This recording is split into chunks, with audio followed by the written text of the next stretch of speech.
país centroamericano, la dinastía de los Somoza se apoderó del gobierno después de asesinar al nacionalista antiestadounidense César Augusto Sandino y al presidente legítimo Anastasio Somoza García. Gobernó entre 1937 y 1956 con el apoyo de Estados Unidos. Ejerció un gobierno dictatorial y tiránico, además de amasar una gran fortuna. Murió asesinado y le sucedió su hijo Luis, al que siguió en 1967 su hermano menor Anastasio, conocido como Tachito. Anastasio Somoza siguió el ejemplo de su padre, multiplicó su fortuna personal y abrió el país capital estadounidense en 1974. Hubo un gran sismo y la gran ayuda internacional se la apropió la familia Somoza. Anastasio se reeligió, aunque perdió el apoyo de parte de la burguesía y de la Iglesia Católica. Se fortaleció el Frente Sandinista de Liberación Nacional, grupo armado fundado en 1962 por Carlos Fonseca y Tomás Borges, que pretendía instituir el socialismo. A fines de 1974, un comando asaltó la casa de un ministro de gobierno y tomó como herencia a miembros importantes del gabinete y de la familia Somoza. Liberación a los rehenes cuando el gobierno cumplió con sus peticiones.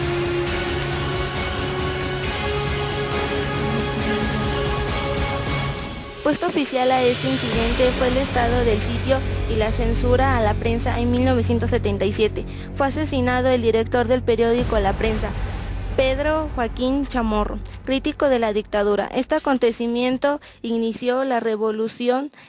El SFLN asaltó la sede del Congreso. El gobierno ordenó asesinar a civiles y bombardear las principales ciudades nicaragüenses. Pero los guerrilleros pudieron apoderarse de gran parte del país. América Latina se dividió y mientras que Paraguay y Argentina apoyaron al dictador, Venezuela, Panamá, Costa Rica y México dieron apoyo al FSLN.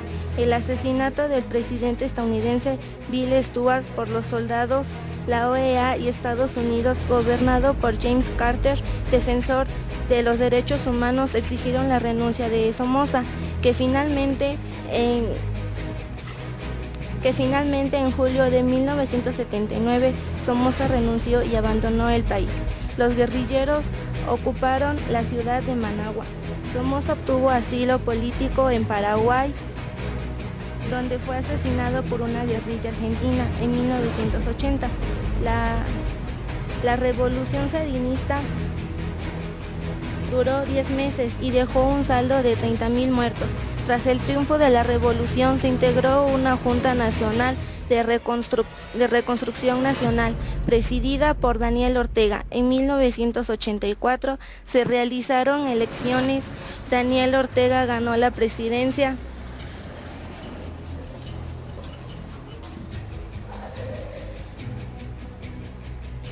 Y el FSLN alcanzó la mayoría en el Congreso. Se inició la transformación del país,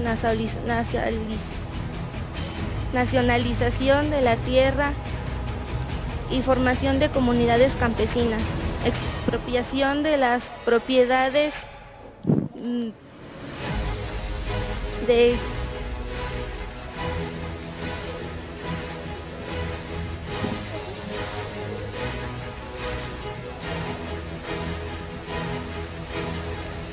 parte del ejército conocido como la Contra. Inició una guerra contra los sandinistas y pronto contó con el apoyo del nuevo presidente de Estados Unidos, Ronald Reagan.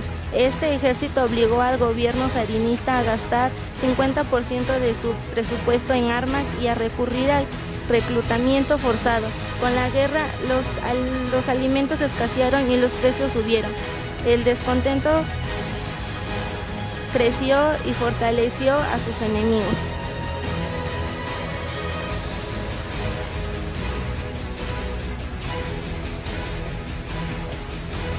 Al acabar la guerra de los Boers, en 1910 se formó la Unión Sudafricana en calidad de dominio británico, pero el gobierno quedó en manos de los colonos holandeses Afro-Neems.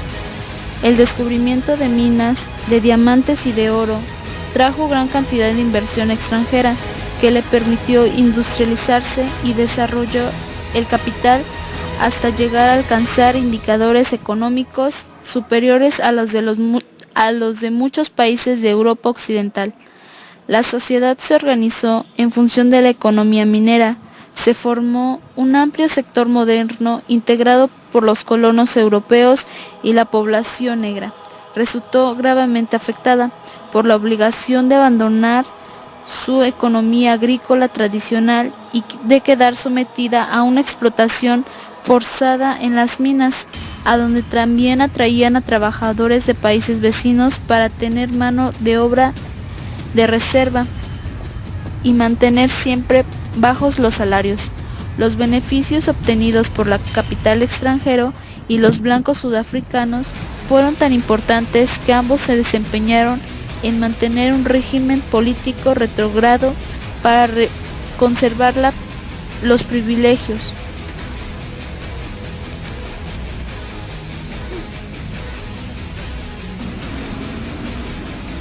Los negros estaban obligados a vivir en homelands o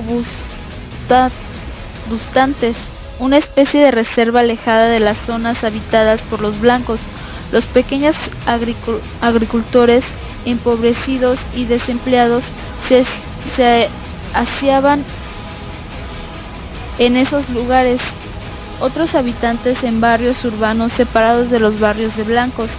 Los negros no tenían la libertad de moverse dentro de su país y para entrar en las zonas de los blancos, en donde realizaban los trabajos más pesados, necesitaban contar con un permiso especial y una identificación de la policía. Todos los servicios públicos separados, había playas para blancos y playas para negros. Se prohibió la unión sexual entre unos y otros. En 1912 se fundó el Partido Negro, el Congreso Nacional Africano, CNA, que buscaba acabar con el apartheid.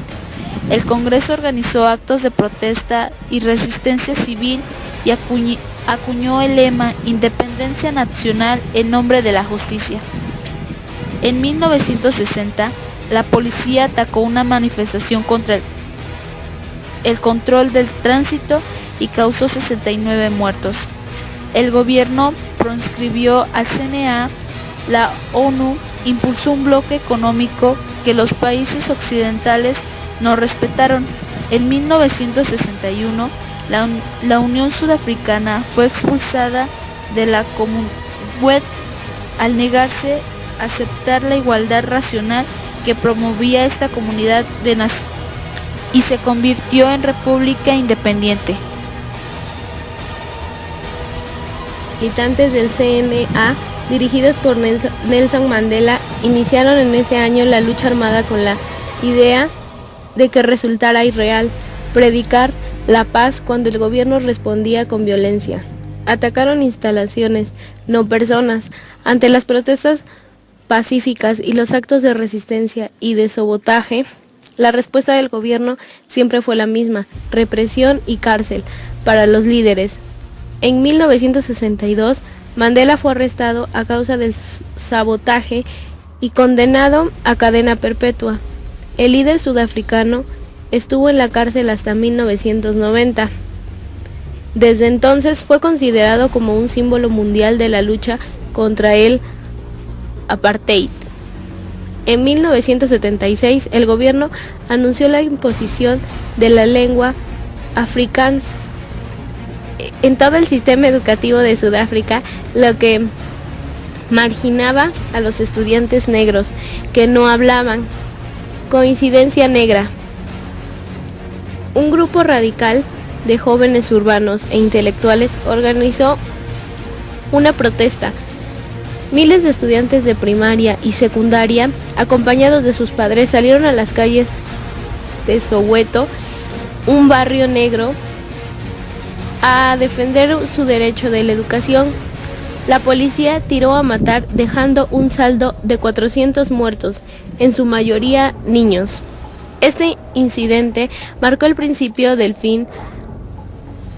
La Iglesia Católica se pronunció por la